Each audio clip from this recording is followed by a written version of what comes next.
बारामती नगरपालिका निवडणुकीत आमच्या उमेदवारांवर दबाव टाकत असल्याचा आरोप शरद पवारांच्या राष्ट्रवादीचे नेते युगेंद्र पवार यांनी केला। आमच्या विरोधामध्ये मोठी शक्ती आहे असं म्हणत युगेंद्र पवार यांनी नाव न घेता अजित पवारांकडे बोट दाखवलंय।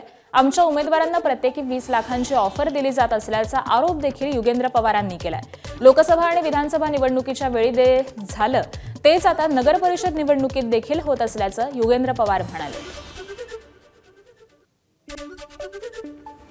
त्या 8 पैकी साधारण 4 उमेदवार म्हणजे 4 सीटवर आमचे उमेदवार होते आणि एकेकाला त्यांनी 20 लाख रुपये तिथं असे दिलेत अशी चर्चा लोकांमध्ये आहे। गरीबाला किंवा सामान्य माणसाला दुसऱ्या गरीबाचं किंवा सामान्य माणसाचं दुःख तिथं कळत असतं आणि त्याच्यामुळं आपण उच्च शिक्षित तरुण स्वच्छ प्रतिमा असलेले असे आपण सामान्य कुटुंबातले उमेदवार तिथं दिलेत।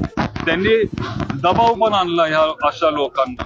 ते शेवटी भेटतात, आमच्या पुढे खूप मोठी शक्ती आहे। आज त्यांच्याकडे सत्ता आहे, त्यांच्याकडे पैसे आहेत, संस्था आहेत मोठे मोठे, हे सगळे तिथं काम पण करत असतात। त्यांच्यावर जर दबाव आणला जात असेल, त्यांच्यावर जर अशा गोष्टी जर केले जात असतील तर मग 1-2-3 लोक सोडून जाणं हे साहजिक आहे।